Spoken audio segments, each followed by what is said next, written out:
America के राष्ट्रपति पद के चुनाव के रेस से बाहर हो चुके हैं जो बाइडन।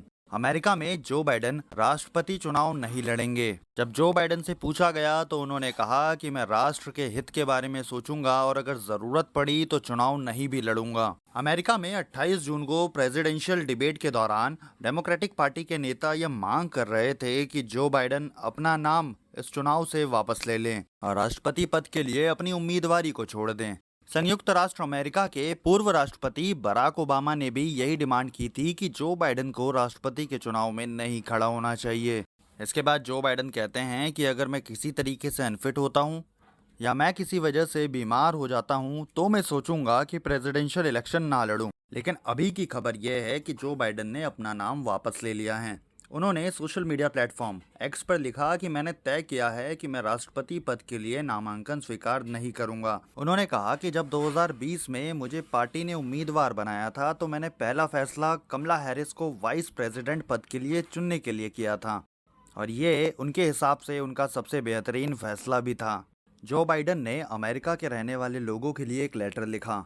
उन्होंने लेटर में अपने कार्यकाल के दौरान अमेरिका में हुए डेवलपमेंट के बारे में चीज़ें लिखी। उन्होंने कहा कि 3.5 साल में हमने देश के तौर पर बहुत तरक्की की है। आज अमेरिका दुनिया की सबसे बड़ी और सबसे मजबूत अर्थव्यवस्था है। हमने देश को बनाने के लिए ऐतिहासिक निवेश किए हैं। वो कहते हैं कि इतिहास में पहली बार हम पर्यावरण को बचाने के लिए कानून लेकर आए।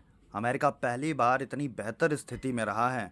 उन्होंने सभी अमेरिकन्स को भी इसके लिए धन्यवाद दिया। उन्होंने कहा हम साथ रहकर ही सदी की सबसे बड़ी महामारी कोरोना से लड़ सकते थे। 1930 के बाद आई सबसे बड़ी इकोनॉमिक क्राइसिस से भी उबरे। जो बाइडन कहते हैं कि हमने दुनिया भर में अपने इंटरनेशनल रिलेशंस को काफ़ी ज़्यादा बेहतर बनाया है। बाइडन के नामांकन वापस लेते ही डोनाल्ड ट्रंप भड़क उठे। उन्होंने कहा कि बाइडन कभी भी राष्ट्रपति पद के लायक थे ही नहीं। उन्होंने कहा वो कभी इस पद पर रहने के लायक ना हैं ना कभी थे। वो झूठ और फेक न्यूज़ और अपने बेसमेंट से बाहर न निकलने के कारण राष्ट्रपति बने। अगर वो सड़क पर आते तो लोगों का गुस्सा उनको दिखता। उनके आसपास के और उनके सहयोगी सब ये जानते हैं कि वो राष्ट्रपति बनने के बिल्कुल भी योग्य नहीं थे। उन्होंने जो बाइडन की जमकर बखिया उगेड़ी। उन्होंने कहा कि हमारे देश का क्या हाल कर दिया है। लाखों लोग अवैध तरीके से हमारी सीमा में दाखिल हो रहे हैं। वो बोलते हैं कि इनमें से कई लोग तो हमारे जेल और कई पागलखाने से भागे हुए हैं। हमारे देश में रिकॉर्ड संख्या में आतंकवादी पाए जा रहे हैं। जाते जाते आपको बता दूं कि जो बाइडन ने नाम वापस ले लिया है और उन्होंने अब राष्ट्रपति पद के लिए कमला हैरिस को सपोर्ट करने का निर्णय लिया है। कमला हैरिस जो कि एक भारतीय मूल की अमेरिकन निवासी हैं। अमेरिका के एक मीडिया एजेंसी के एग्जिट पोल की बात करें तो एग्जिट पोल में डोनाल्ड ट्रंप को साफ तौर पर विजेता दिखाया जा रहा है।